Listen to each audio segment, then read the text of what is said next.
Assalamualaikum warahmatullahi wabarakatuh. Selamat pagi sahabat Rusni. Perkenalkan, saya Dr. Aulia Fitriswiti, dokter anak spesialis konsultan hemato-onkologi anak yang berpraktek di Rumah Sakit Pelni.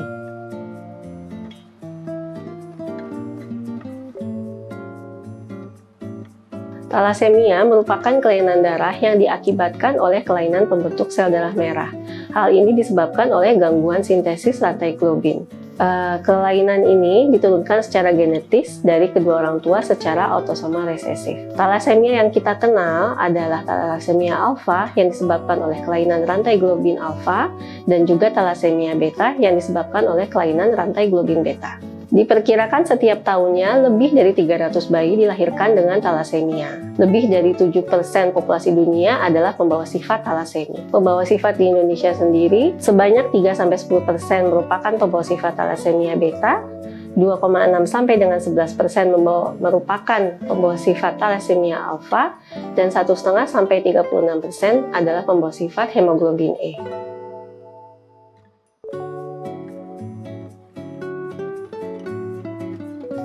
Apabila seorang pembawa sifat talasemia menikah dengan pembawa sifat talasemia yang lain, maka setiap kelahiran keturunannya sebanyak 25% berisiko menderita talasemia. Sebanyak 25% lainnya akan menjadi anak yang normal dan 50% akan menjadi anak yang membawa sifat talasemia.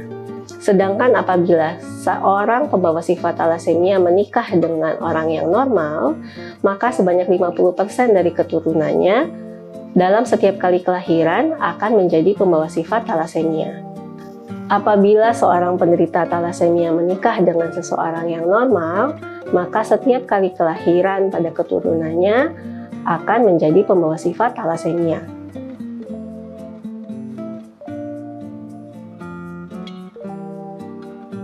Gejala klinis yang sering kali ditemukan pada pasien talasemia adalah pucat. Kemudian bisa juga disertai dengan perut yang membesar, disertai dengan gangguan pertumbuhan, dan juga ada perubahan bentuk pada wajah. Untuk mendiagnosis talasemia sendiri dibutuhkan pemeriksaan fisik dan juga didukung dengan pemeriksaan laboratorium.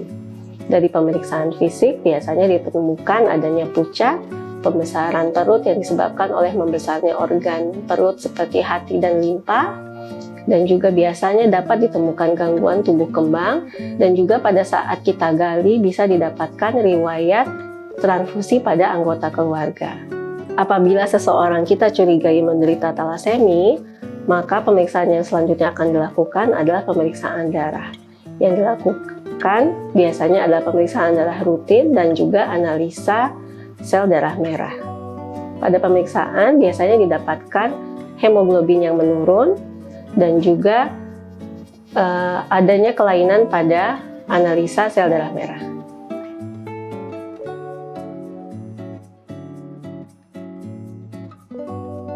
Tata laksana yang dapat kita berikan pada pasien talasemia biasanya adalah transfusi darah. Kekerapan transfusi darah ini bergantung pada beratnya talasemia yang diderita pasien tersebut. Seseorang yang mendapatkan transfusi darah secara rutin, maka pada akhirnya akan memerlukan pemberian kalsi besi seumur hidupnya. Untuk mendukung tumbuh kembang pada pasien-pasien talasemia, kita perlu memberikan nutrisi dan juga suplemen yang dibutuhkan, dan juga kita perlu melakukan pemantauan tumbuh kembang.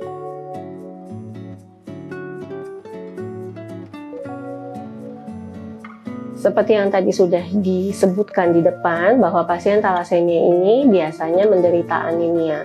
Sehingga apakah pasien talasemia boleh beraktivitas?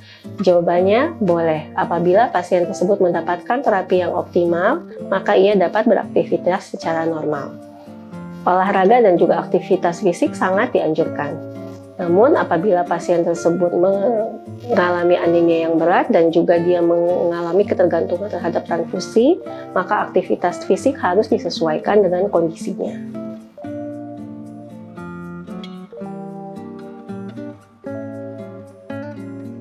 Sayangnya, sampai saat ini talasemia belum dapat disembuhkan. Namun talasemia ini dapat dicegah.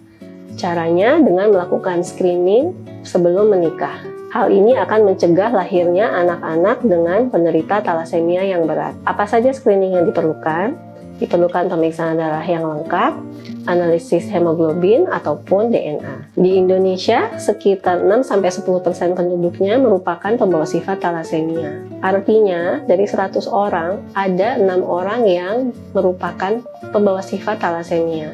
Dengan tingginya pembawa sifat talasemia, maka kemungkinan terjadinya pernikahan antara pembawa sifat pun akan semakin meningkat. Dan ini pada akhirnya akan melahirkan penyandang talasemia yang baru. Maka screening sebaiknya dilakukan sebelum menikah atau jika didapatkan riwayat keluarga. Demikian penjelasan dari saya. Apabila sahabat-sahabat muslim menemukan gejala yang tadi sudah disebutkan sebelumnya pada putra-putri sahabat muslim semua, maka jangan ragu untuk segera memeriksakan kondisi anak bapak dan ibu sahabat muslim kepada tenaga kesehatan. Salam sehat!